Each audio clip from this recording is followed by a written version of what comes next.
విజయసాయిరెడ్డి జగన్మోహన్ రెడ్డి మీద ఎన్నో కేసులకు సంబంధించి ఎక్యూజ్డ్ 2గా ఉన్నటువంటి వ్యక్తి. ఎక్యూజ్డ్ 1 మన జగన్మోహన్ రెడ్డి. ఇప్పుడు ఈ విజయసాయిరెడ్డి జగన్మోహన్ రెడ్డిని సీరియస్లీ నాకు అనిపించింది అయితే అడ్డంగా బుక్ చేశాడరా, అడ్డంగా ఇరికించాడరా అనిపించింది.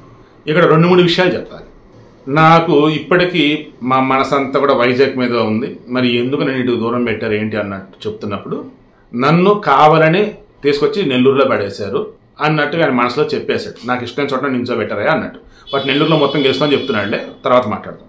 ఇక ఆ తర్వాత మొన్న డ్రగ్స్ కంటైనర్ పట్టుబడింది కదా వైజాగ్ పోర్ట్లో, దానికి సంబంధించి ఈ మనిషి ఏమన్నాడు, ఇప్పటివరకు నేను చెప్పలేదు, ఇప్పుడు చెప్తున్నాను.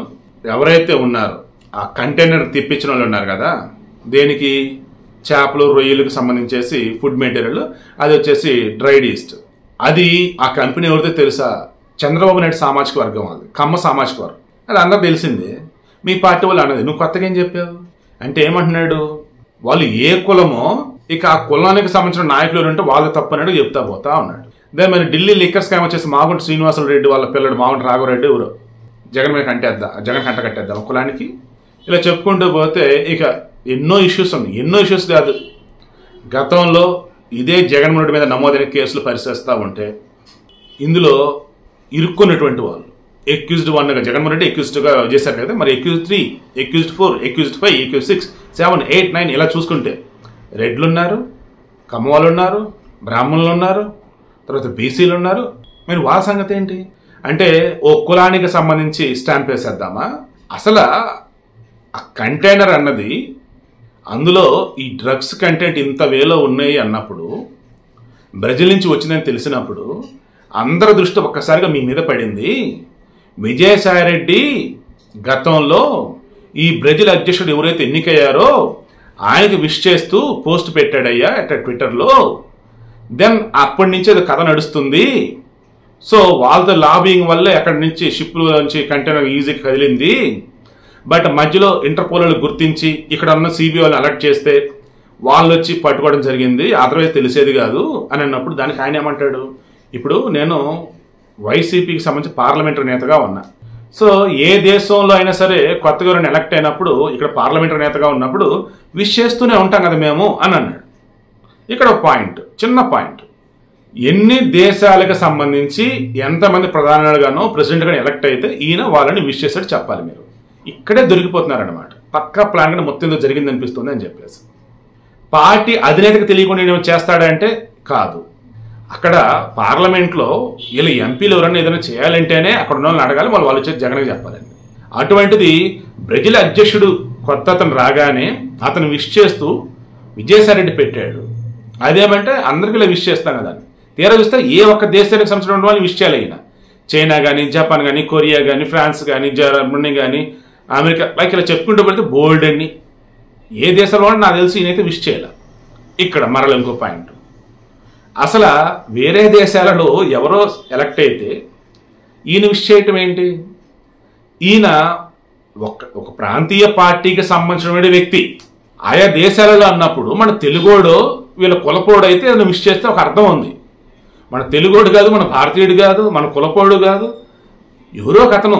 నువ్వు వేరే ఏ దేశంలో మళ్ళీ చేయకుండా ఈ దేశానికి సంబంధించిన అతనే దేశంలో ఆ కంటెంట్ వచ్చి మళ్ళీ అదే దేశం బ్రెజిల్ నుంచి. No answer.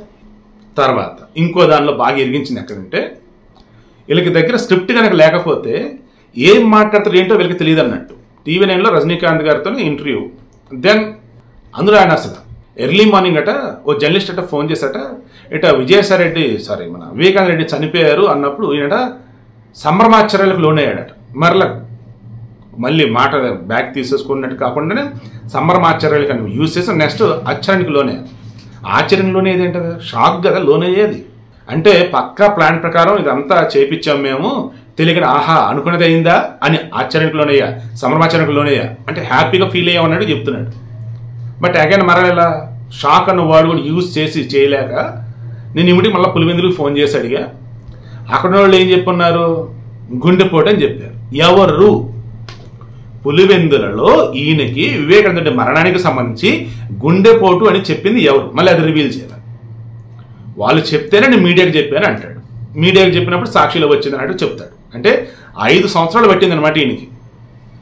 ఏది గుండె పొట్టిన ఆనాడు ఎందుకు చెప్పాడు ఏంటని.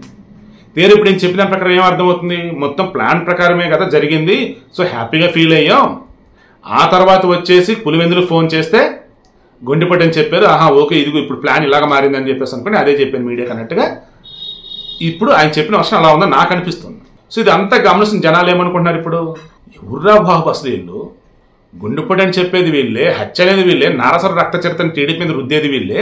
తీరా సిబిఐ ఎంక్వైరీ చేసి విచారణలో వచ్చేటప్పటికేమో అవినాష్ చుట్టూతో తిరుగుతూ ఉంటే అవినాష్ వచ్చేసి అక్కడ ఎర్రగంగిరెడ్డి ఉండి రక్తమకలు అవన్నీ క్లీన్ చేస్తూ ఉంటే సాక్ష్యాలను మొత్తం చెరిపేస్తూ ఉంటే అవినాష్ రెడ్డి చూస్తూనే ఉన్నాడని చెప్పేసి మళ్ళీ జగన్ మేనమామ రవీంద్రనాథ్ రెడ్డి చెప్తా ఉంటే అక్కడ మళ్ళీ ఆయన అవినాష్ రెడ్డి సైలెంట్గానే ఉంటాడు. నిన్న ఆమె సునీత వచ్చేసి సిబిఐ వాళ్ళు నిన్న మొన్న చెప్పారు గొడ్డలతో అని చెప్పేసి ఆ దస్తగిరి అప్రూవ్గా మారిన తర్వాత జగన్మోహన్ రెడ్డి 2019 మార్చి 15 మా నాన్న చనిపోయిన రోజే ఆ రోజు ఎలా చెప్పాడు గొడ్డలతో అని చెప్పేసి ఆమె అడిగింది. షర్మిల వచ్చేసి అసలు ఈ జగన్మోహన్ రెడ్డి సిబిఐ వాళ్ళు చార్జ్ షీట్లో అవినాష్ రెడ్డి గురించి అంత క్లియర్గా మెన్షన్ చేసిన తర్వాత అతనికి అసలు ఎలా టికెట్ ఇస్తాడు అని చెప్పేసి ఆమె డైరెక్ట్గా ఆమె అడిగింది.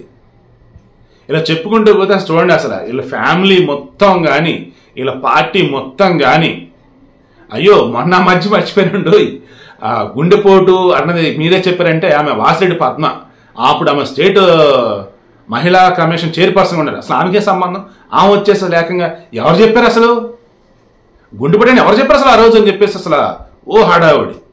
మరి వీళ్ళకి స్క్రిప్ట్లు ఇస్తే అసలుగా చదువుతారో, స్క్రిప్ట్ లేకపోతే వీళ్ళు ఏం చెప్తారో ఏంటో వీళ్ళకి తెలియదు. బట్ జనాలంతా గమనిస్తూనే ఉన్నారుగా, పిన్ టు పిన్ మొత్తం చెక్ చేసుకుంటున్నారుగా. ఇలా చేస్తున్నప్పుడు అందరికి అర్థమవుతున్నది ఏంటి, వీళ్ళు సూర్యుడు తూర్పున ఉదయిస్తాడు అని మనకి తెలిసినా మనం చూస్తూనే ఉన్నా బలవుడివేనే అది పడమరా నీకు తెలియటంలా అని మనకు చెప్తారా, అది మనం నమ్మాలరా, నమ్మకపోతే మనం ఏదో దాన్ని ఇరికియటమో లేదన్నప్పుడు మనం పిచ్చోని చేస్తారా బాబు వీళ్ళు అని ఇప్పుడు జనానికి అర్థమవుతాం. సో దానికి సంబంధించే ఆ బ్రెజిల్ ప్రెసిడెంట్ కానీ ఆ బ్రెజిల్ వచ్చిన కంటైనర్ కానీ వివేక్ రెడ్డి హత్యకి సంబంధించి కానీ ఆ గుండెపోటు గొడ్డలపోటు ఇవి కానీ ఇవన్నీ కూడా ఈరోజు జనాలు గమనిస్తూనే ఉన్నారు. నాకు తెలిసి జగన్మోహన్ రెడ్డికి వైసీపీలో ఎవరి నుంచైనా సరే ఏదైనా గట్టి స్ట్రోక్ తగిలిద్ది అంటే నాకెందుకు చాలా స్ట్రాంగ్ అనిపిస్తుంది, అది విజయసాయి రెడ్డి అని నాకు అనిపిస్తుంది.